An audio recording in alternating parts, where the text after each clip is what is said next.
Covering Hilo to KONA, Hawi to Naalehu, this is Big Island Video News. I'm Stephanie Salazar.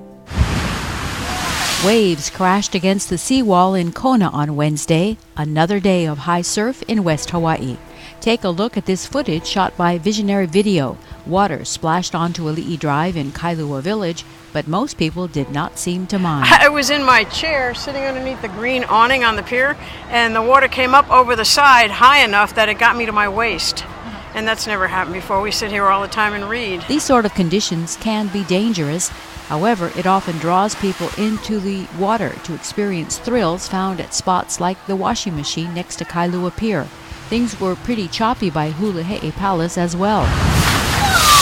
The caretakers of the historic landmark set sandbags out as a precaution.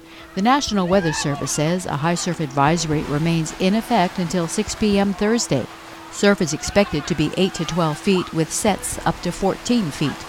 Beachgoers, swimmers, and surfers should heed all advice given by ocean safety officials and exercise caution. It was a small crowd that gathered in Pahala on Wednesday night for a presentation and hearing on the Hawaii Electric Light Company's draft 5-year action plan. There was a much larger crowd for the hearing held in Hilo the night before. What the two meetings had in common, however, were concerns over the price to consumer. Hawaii pays the highest electricity rates in the nation.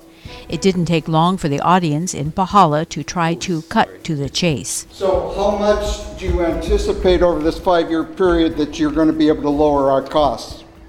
In percent, just a percent. I don't have an exact percent on how much we can lower it, but I can tell you this much.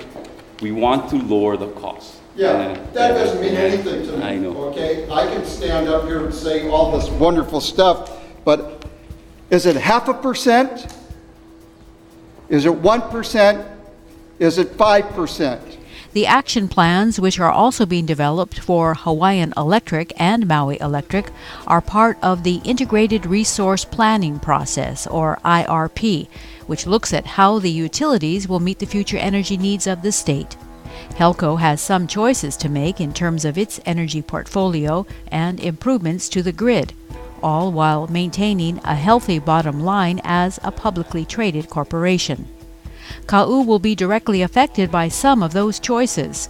Currently, the region is awaiting the PUC decision on the Ainakoa Pono biofuel proposal, which has divided the community both for and against.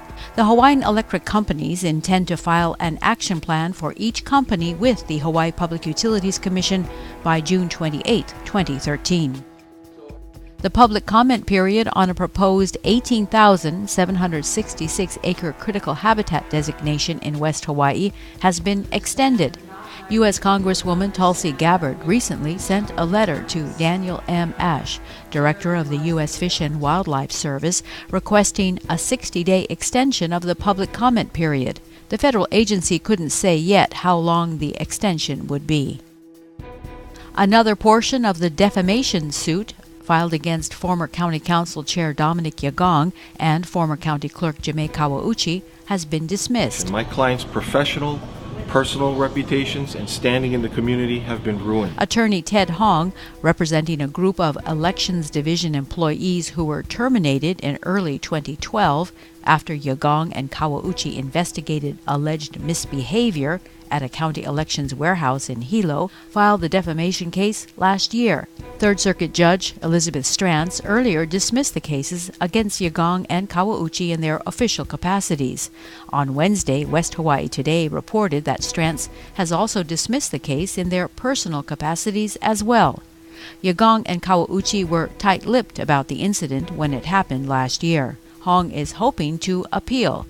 The employees have since been reinstated. Former Clerk Kawauchi now works in the county prosecutor's office, and Yagong is no longer on the council.